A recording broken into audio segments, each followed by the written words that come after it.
Right, so we are boarding to Kaunas, Lithuania. Never heard of it before. Gonna pray for it. This is our group. There's Dave from Chester. There's Richard from Romilly. We are the veterans, and we're going to pray for this town. We've got no idea what we're going to be doing and where we're going to stay. We've got no money, we've got no credit cards, we're going to turn our phones off, and we're just up for a faith adventure, whatever God's got in store. So we'll see you on the other side. Right, we've got from the airport, we hitched in, a really nice couple gave us a lift. He actually didn't have any hands. That was a bit interesting.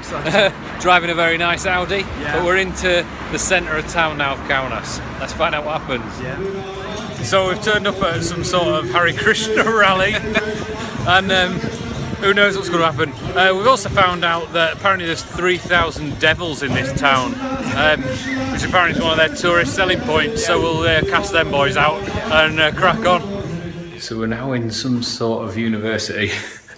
We've been let in, we're about waiting to see the director.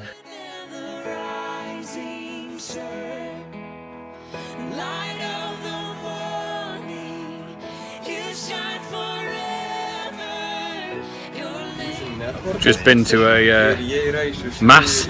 I met this guy in the background called Ben. He reckons he knows some young Christians that he's going to try and put us in touch with. His t-shirt says, "See what Iron Brew can do for you." How good is that?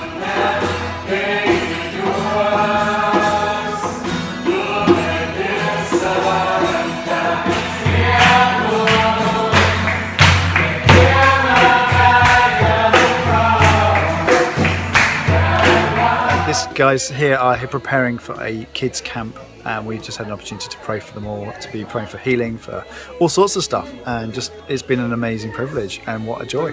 Yeah, it's been awesome. Think of anything else that happened, Dave?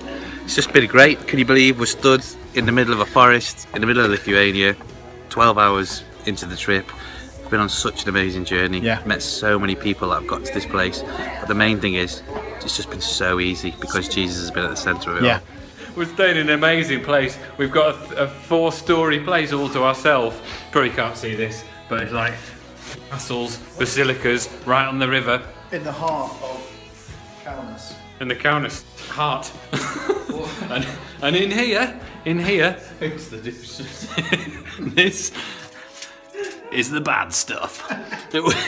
It's possibly pink soup. It smells like death. What is this? Oh, we have proper got the gig.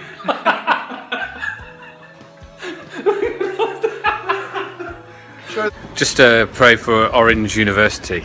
It's pretty much entirely orange. It's like a fusion university. Even the chairs were orange. Everything was orange. Even the flowers are orange. Even the stage is orange. Even the bistro is orange. And even the cranes are orange. Even the plastics bin is orange. Even this bit of land on this map is orange. Even the bikes are orange. Even the exhausted runners are orange.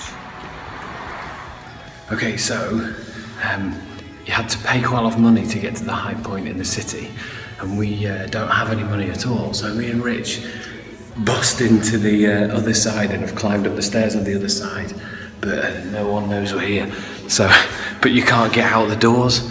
I don't know if you can see out there. Probably not. It's probably too dark. Oh, there you go. Look, see, we've got a view of the city, so we're praying for it. Illegally, but for free. So that's a beautiful thing.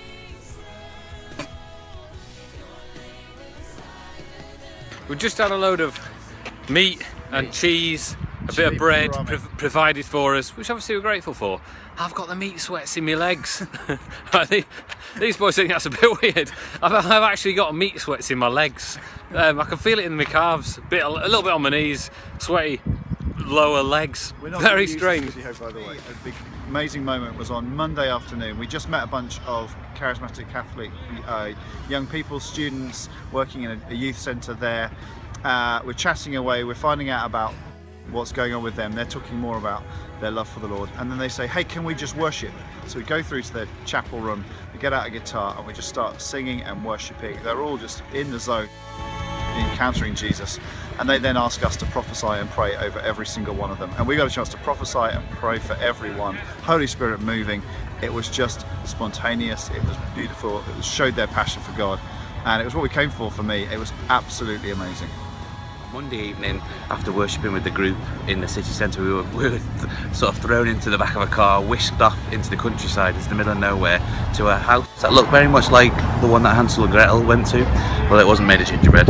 And we got to just commission maybe 20, 25 young people who were about to embark on this children's camp. They're going to look after children from the ages of 7 to 12, and we got to go in, we got to talk to them, we got to pray, and we got to commission them for this camp, and they were just blown away that here are these 3 English old guys that have just arrived to pray for them and to commission them, and it was just such an amazing time, such a powerful time. And then we had some fun after that with them, playing some games and stuff like that, and it was just utterly amazing. So last night we went to a Teze service, a load of young people enjoying that, and they invited us to speak at it as well. Afterwards we got to chat to a load of them, and there was one guy who was having a bit of peanut butter on some of this black bread that they eat. I was like, can I have a bit of that? Took a bite. Tuna paste. Nightmare. It was absolutely revolting. And got chatting to him. He was called Tadas, but he let me call him Teddy because I couldn't quite get his name right. Heard his whole life story. Spent most of the evening with him and a few of them. Went for a big walk along the river, and his life story was that he was brought up. His dad was an alcoholic.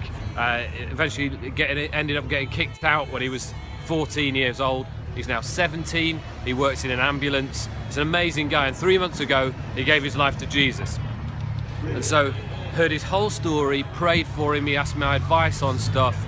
And when I just spoke into his life, prophesied, prayed into all of that's going on for him, he cried, and he was just saying, even though I'm hard on the outside, I'm crying like a child on the inside.